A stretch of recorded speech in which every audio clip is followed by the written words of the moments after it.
नमस्कार दोस्तों, मैं सनत कुमार राजपूत टीचरशिप में आप सभी का एक बार फिर से स्वागत करता हूं। दोस्तों, आज का चर्चा का विषय है नई शिक्षा नीति 2020 में शिक्षक की भूमिका कैसी होगी। दोस्तों, इसके पूर्व वीडियो में हमने NEP 2020 द्वारा शिक्षक की व्यवस्था कैसी होगी, क्या पैटर्न है और इसके संचालन की प्रक्रिया को भली भांति समझा था। जो भी मित्र उस वीडियो को नहीं देखे हैं, please visit our channel teachership. तो चलिए दोस्तों, स्टार्ट करते हैं। आज का हमारा टॉपिक NEP 2020 के द्वारा शिक्षक की भूमिका, जिसमें चर्चा के प्रमुख बिंदु है दोस्तों। पहला है शिक्षक की भूमिका पर शिक्षा नीति क्या कहती है, इसे देखेंगे। दूसरा देखेंगे हम शिक्षक भर्ती के नियम क्या है, उस पर फोकस करेंगे। तीसरा देखेंगे पदोन्नति के नियम, जानेंगे पदोन्नति किस प्रकार का होगा, शिक्षकों का प्रमोशन जो है किस ढंग से होगा, कि उसका नियम क्या है, और उसमें हम CMP जैसे महत्वपूर्ण शब्दावली को समझेंगे। फिर आगे हम देखेंगे CDP क्या है। CDP में हम लोग शिक्षकों के ट्रेनिंग के बारे में समझेंगे। उसके बाद टेट का जो विस्तार किया गया है उसको भी समझेंगे। फिर BEd का जो कोर्स है उसको भी समझेंगे दोस्तों, कि BEd का कोर्स किस प्रकार का होगा, किस पैटर्न में होगा। उसके बाद PTR को समझेंगे। PTR क्या है इसको समझेंगे। तो चलिए दोस्तों, बारी बारी इन बिंदुओं पर चर्चा करेंगे हम। आगे हम देखते हैं। सबसे पहले हम शिक्षक की भूमिका पर बात करते हैं। तो कोठारी आयोग के अनुसार शिक्षक की भूमिका के बारे में जो महत्वपूर्ण वाक्य बोला गया था वो है, भारत के भविष्य का निर्माण कक्षाओं में हो रहा है।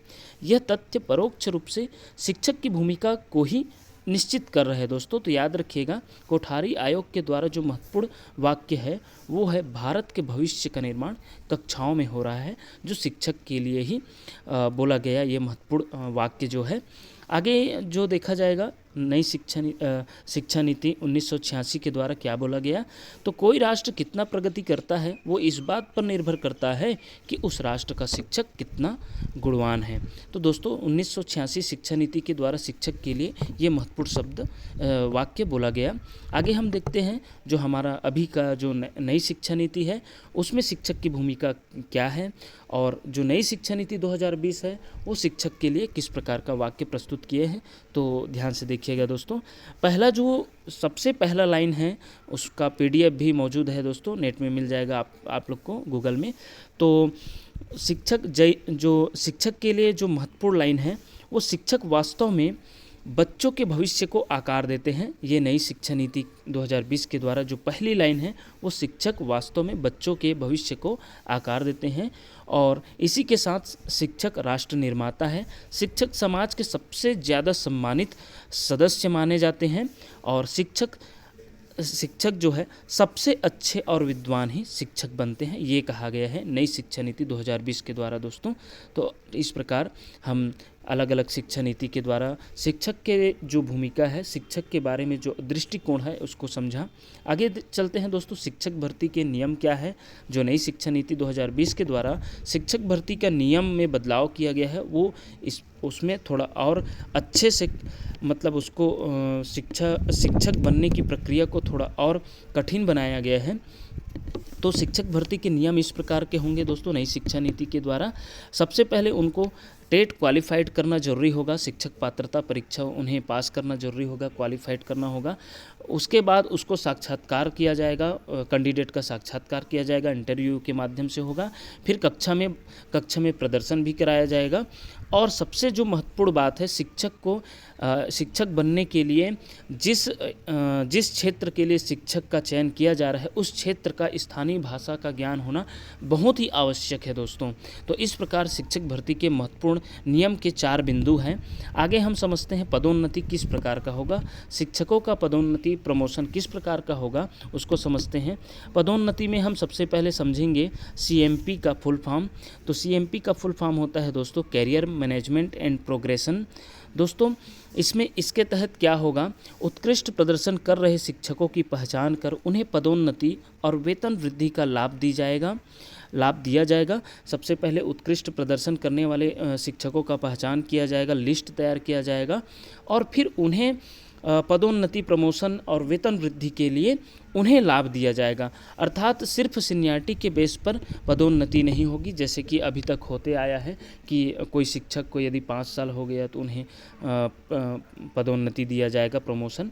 तो सिर्फ उसको सीनियरिटी के बेस पर नहीं दिया जाएगा, अब उनके प्रदर्शन को भी देखा जाएगा। ये पदोन्नति के नियम में नई शिक्षा नीति अब जो बोला जा रहा है उसको बता रहा हूँ दोस्तों।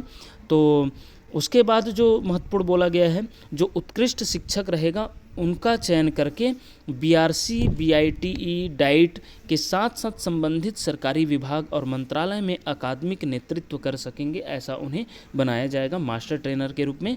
तो ये पदोन्नति CMP, career management and progression के द्वारा इसको समझाया गया दोस्तों। तो आगे हम बढ़ते हैं।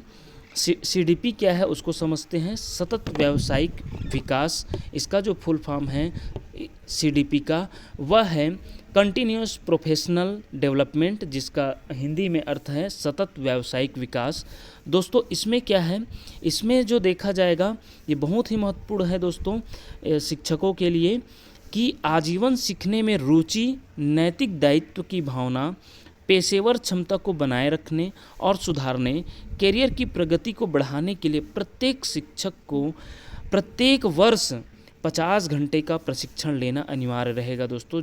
जो भी शिक्षक बनेंगे या शिक्षक है, इस नियम के तहत, सीडीपी के तहत अपने ही कैरियर की प्रगति को बढ़ाने के लिए, अपने ही क्षमता को बढ़ाने के लिए, अपने पेशेवर क्षमता को बनाए रखने के लिए उन्हें प्रत्येक शिक्षक को प्रत्येक वर्ष 50 घंटे का प्रशिक्षण लेना अनिवार्य रहेगा दोस्तों। तो याद रखिएगा सीडीपी क्या कहती है।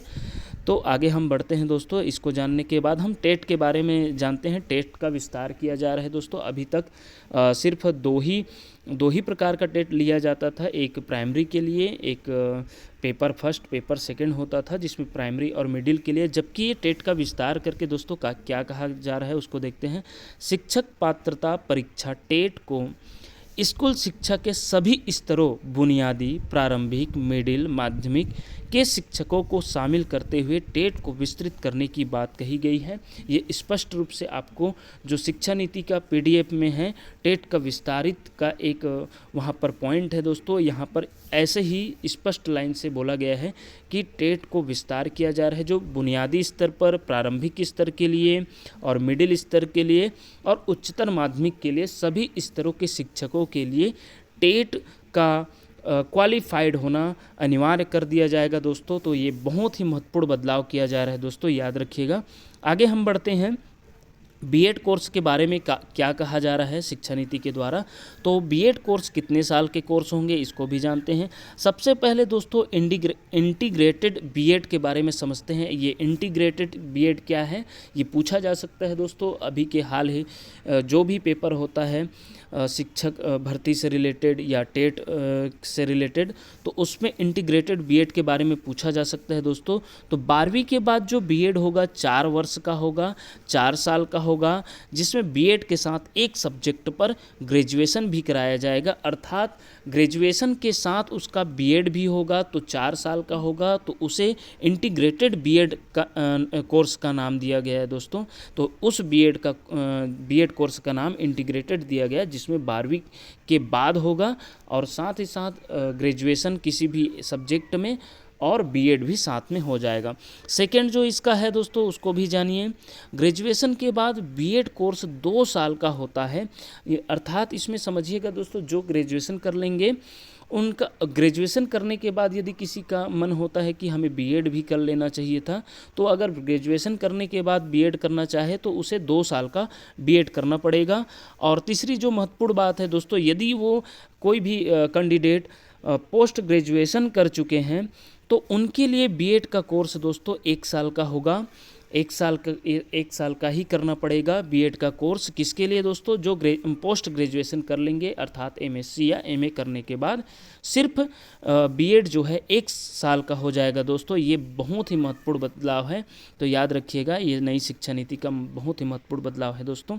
आगे हम जो हमारा लास्ट बिंदु है वो पीटीआर के बारे में समझते हैं।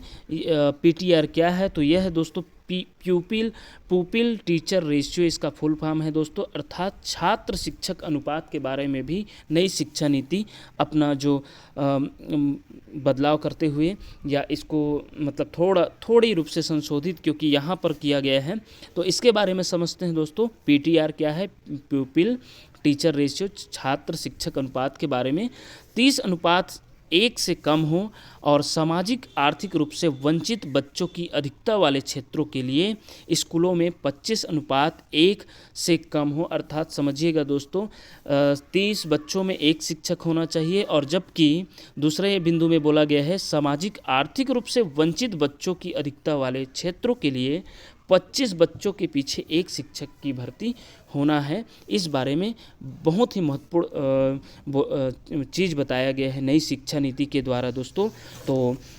तो चलिए दोस्तों, आज का वार्तालाप चर्चा का विषय जो है यहीं पर विराम देते हैं। फिर से मिलेंगे एक नए टॉपिक के साथ, तब तक के लिए देखते रहिए आपका अपना channel teachership. Thanks for watching.